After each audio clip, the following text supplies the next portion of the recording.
Здравейте от мен! Днес искам да разкажа една много интересна история.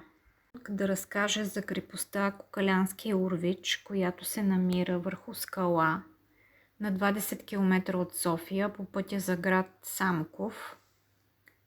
Тази крепост е проучвана многократно още през края на 60-те години и началото на 70-те от Димитър Овчаров, баща на археолога Николай Овчаров. Също така много интересна е находката, която е дарена през 1983 година на български музеи. Всъщност иманяри са продали в Лондон на аукцион през 1979 година сребърни накити с белег на средновековни. И за щастие английски учител ги е купил, който след време, и то за не голяма сума, и този учител след време е преценил, че иска да ги дари обратно на България, като на самия аукцион е било казано, че накитите са от крепост Урвич. Тези накити са уникално интересни. Ето това е снимка от тях. Освен на женски огърлици, също така начелник, който е от елементи с тип панта свързване. Има една сребърна кратунка, която е с украса и с глава на дракон и се предполага, че е подарък от римски папа на манастир. Като такава кратунка има и в Румъния. Открита е в манастир в Румъния, така че се предполага, че папата е подарявал подобен подарък на манастири, с които е контактувал и е водил преписи. По-късно, през 2012-2004 крепостта вече се разработва от Петрунов и се откриват нови интересни находки, особено гробовете, средновековните гробове и пръстените, от които два са по-впечатляващи. Единия с орлите със сигурност е принадлежал на някой от рода на българските царе от Асеневци, като в Паисий Хилендарски се споменава, че и Шишман живял 7 години в тази крепост. Но гроба на младия мъж на приблизително 18 години определено е по-вероятно да е един от синовете на Иван Александър. В близост до мъжът има погребано момиченце, седнало на видива възраст около 3, според костите, разбира се, на възраст около 3-4 годишно, което имало украса на главата, която представлява две перпендули висулки с форма на луна и с форма на слънце. Също така един начелник и овица. Това момиченце със сигурност е принадлежало на аристократичен род и много вероятно да е дъщеря на Константин. Както споменах, кратунката, която е подарена обратно от английския учител Бърнап, се предполага да е подарена от папа Григорий XIII, чийто герб е дракон, на манастира, на представители на българската църква, които са живяли в този манастир. Манастира, между другото, има данни, че е съществувал и до 16 век, така че той не е прекратил дейност след падането на България под турско робство.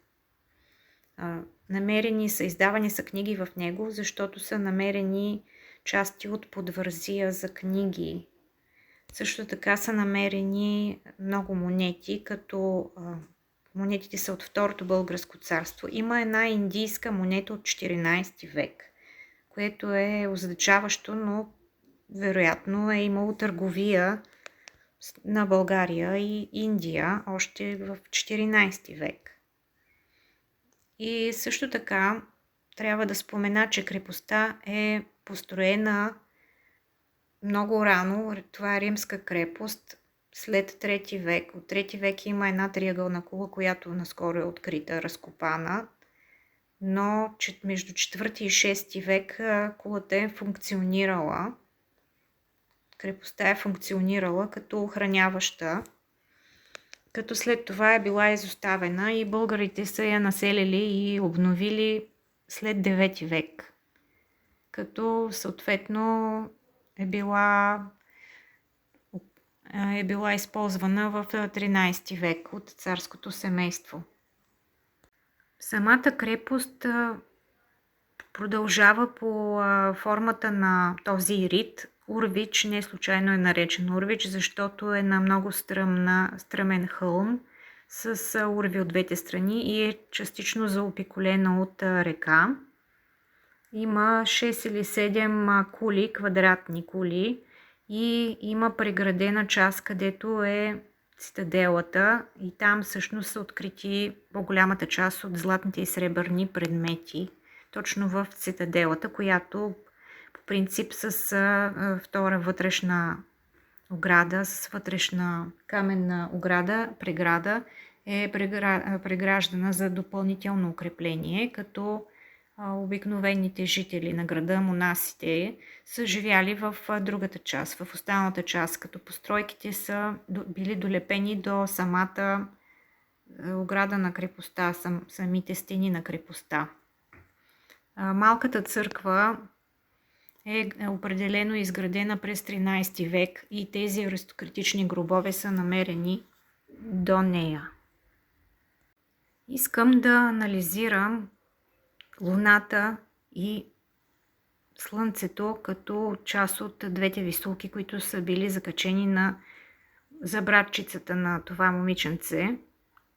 Те са всъщност били отрязани от огърлица, която е намерена в Никопол, т.е. тя е в Никополския музей, женска огърлица с висулки, като липсват точно тези двете. Цялата огърлица е с Луна и Слънце.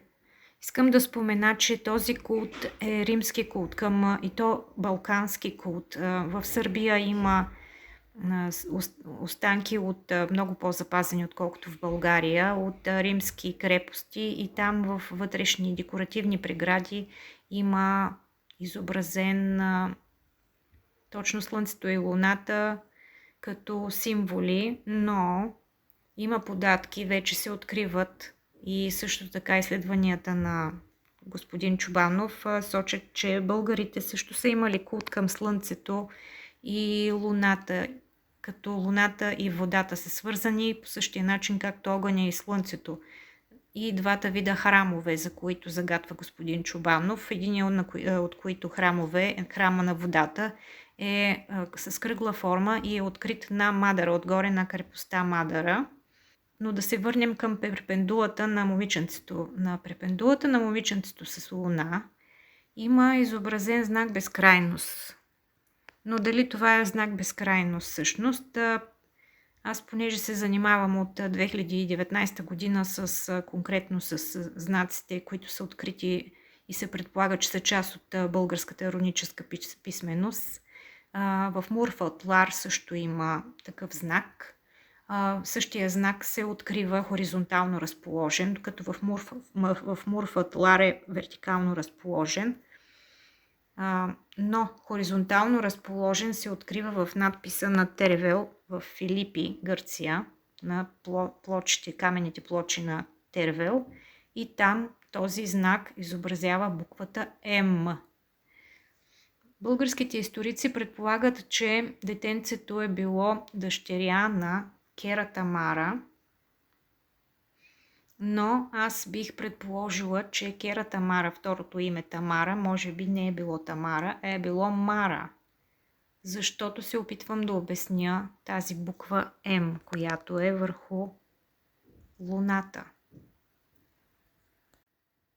Тук ще покажа каменни изображения на Слънце, на човек с лице наподобяващо слънце, които са рисунки от нашите български крепости. Няма да се задълбочавам за руните, защото ще бъдат разгледани в отделно видео. Но е крайно време малко по-сериозно внимание да се обърне на българската руническа писменост, защото има достатъчно информация вече събрана за наличието на такава. Но да се надяваме, че крепост Урвич, чието разкопки продължават, ще донесе още изненади. И нека да спомена и за 4 пръстена, които много трудно мога да открия техни снимки в интернет, за да ви ги покажа.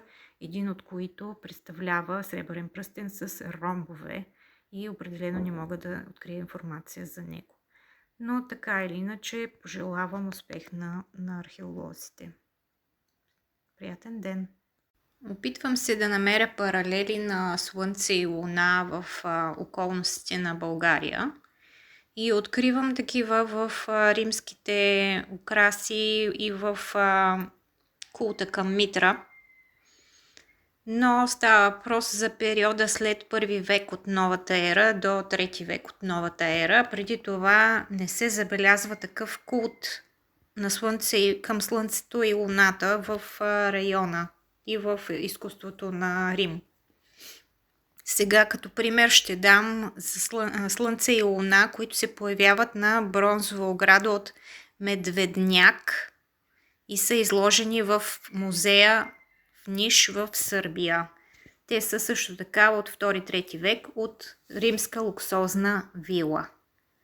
Така че огърлицата на принцесата, на българската принцеса и майка на момиченцето, на внучката на Иван Александър, нейната огърлица с Слънце и Луна има паралели в балканската археология. Що се отнася до Слънце и Луна в археологически паметници от българското средновековие, Слънцето определено присъства, Луната не присъства като символ, докато присъства птица по някаква причина, присъстват звезди. И сега ще коментирам Слънцето от Плиска, Слънце върху камък от Плиска, който е на вашите екрани. Той е открит при разкопки там.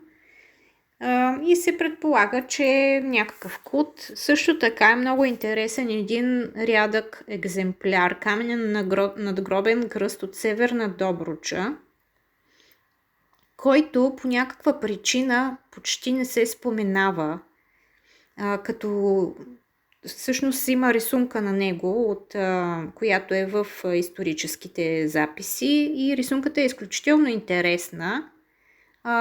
Тя е публикувана от Веймарн Айбабин, предполагам украински историк, като той е намерил паралел с 4 паметника от Крим, Кримския полуостров. Със сигурност номер 3 е свързан с българите, защото този знак съм го виждала и на други места. Другите знаци не съм сигурна за тях. На камък номер 2, 4 и 5. На 5 е възможно да е български, но може би да е завъртян в обратна посока.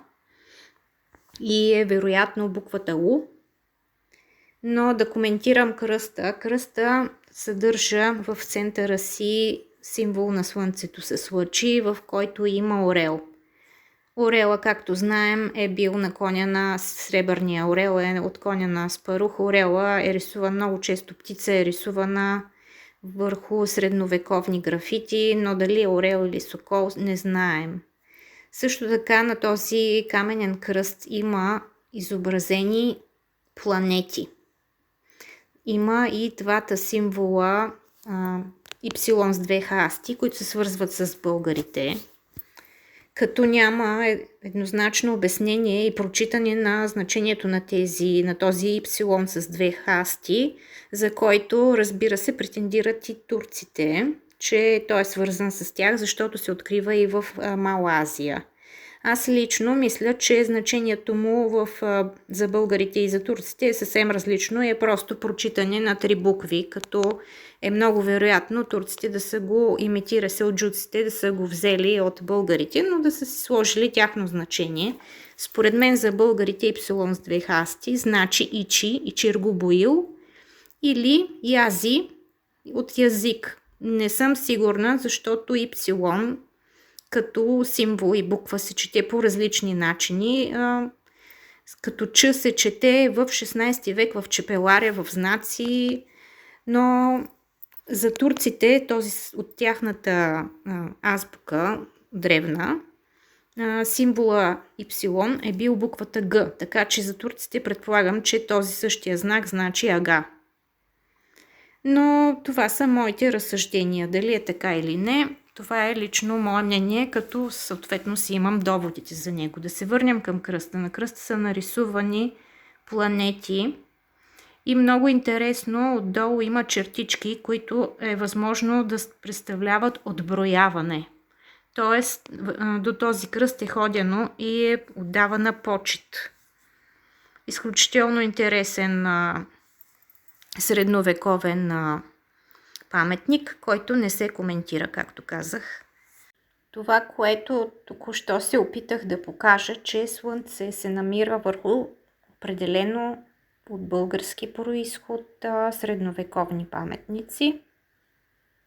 Не е добре проучено доколко Слънцето, Луната и звездите, както е написано вече за нашата древна религия, не е добре проучено до в какво точно са вярвали българите, защо се казва, че това е било религията на древните маги. И тези храмове, квадратния и кръглия, за които единствено историкът Тодор Чобанов се опитва да разбере нещо и да проучи и да публикува своите открития.